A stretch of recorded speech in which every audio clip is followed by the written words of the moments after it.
భారతదేశంలో ప్రియతమ నేత నరేంద్ర మోడీ గారు 2014లో ప్రియతమ నేత నరేంద్ర మోడీ గారిని దేశ ప్రధానమంత్రి అభ్యర్థిగా ప్రకటన చేసినప్పటి నుంచి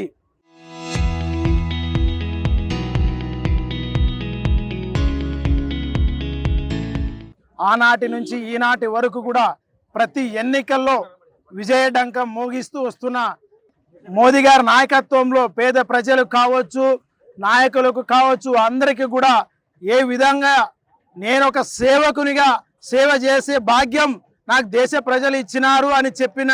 మహానుభావుడు మన ప్రియతమ నేత నరేంద్ర మోడీ గారు. కాబట్టి ఆయన నాయకత్వంలో ఈ దేశమంతా కూడా కాషాయమయం ఒక్కొక్క రాష్ట్రంగా మలుచుకుంటూ వస్తున్న నాయకుడు ప్రియతమ నేత నరేంద్ర మోడీ గారు. ఈ దేశంలో 22 రాష్ట్రాల్లో కాషాయ జెండా ఎగిరేసిన వీరుడు మన గర్వంగా చెప్తున్నాం. గతంలో కాంగ్రెస్ పాలన 50-60 సంవత్సరాలు పాలన అందించినప్పుడు జరిగిన సంఘటనలు అందరికీ తెలిసిన విషయాలే. 2G స్కామ్ కావచ్చు, దానక్ కావచ్చు, కుంభకోణాలు కావచ్చు, బాంబ్ బ్లాస్టులు కావచ్చు, ప్రతి ఏ రాష్ట్రంలో ఏ క్షణంలో ఏం జరుగుతుందో తెలియని పరిస్థితిలో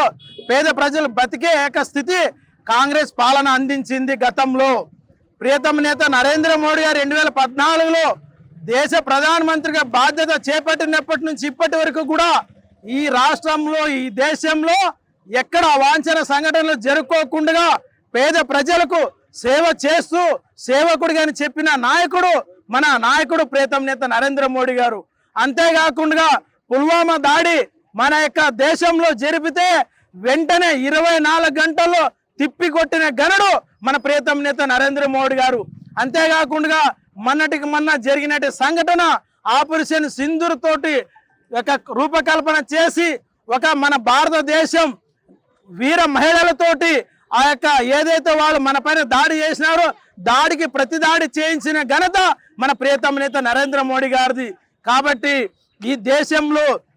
రాబోయే రోజుల్లో పేద ప్రజలు తన యొక్క సొంత బిడ్డలుగా చూసుకుంటూ ఈ దేశం ముందడుగు వేస్తూ ఈ యొక్క అగ్ర దేశాలన్నిటిలో కూడా మన యొక్క దేశాన్ని ఉన్నతమైన స్థానానికి తీసుకొచ్చిన ఘనత మన ప్రియతమ నేత నరేంద్ర మోడీ గారిది. అంతేకాకుండా అభివృద్ధి దిశలో కూడా మన యొక్క రాష్ట్రం ఎక్కడో వెనకబడి ఉంటే ఈ రోజు 3వ స్థానానికి తీసుకొచ్చిన ఘనత కూడా మన ప్రియతమ నేత నరేంద్ర మోడీ గారిది. కాబట్టి రాబోయే రోజుల్లో కూడా మన రాష్ట్రంలో కూడా ఎన్డీఏ కూటమి ఆధ్వర్యంలో కూడా ఎన్డీఏ కూటమి నాయకత్వంలో కూడా పేద ప్రజలకు అనేక పథకాలు అందిస్తూ ఈ 2 ఏళ్ల పాలన కూడా ఈ యొక్క కూటమి పాలన సాగిందని చెప్పి తెలియజేసుకుంటూ ఏదైతే ఈ రోజు 3 రాష్ట్రాల్లో ఎన్నికల్లో భారతీయ జనతా పార్టీ జెండా ఎగిరేసిందో రాబోయే రోజుల్లో కూడా ఈ యొక్క రాష్ట్రంలో పంచాయతీ కావచ్చు, ఎంపీటీస్ కావచ్చు, జెడ్పీటీస్ కావచ్చు, అన్ని ఎన్నికల్లో కూడా కూటమి కైవసం చేసుకుంటుందని చెప్పి తెలియజేసుకుంటూ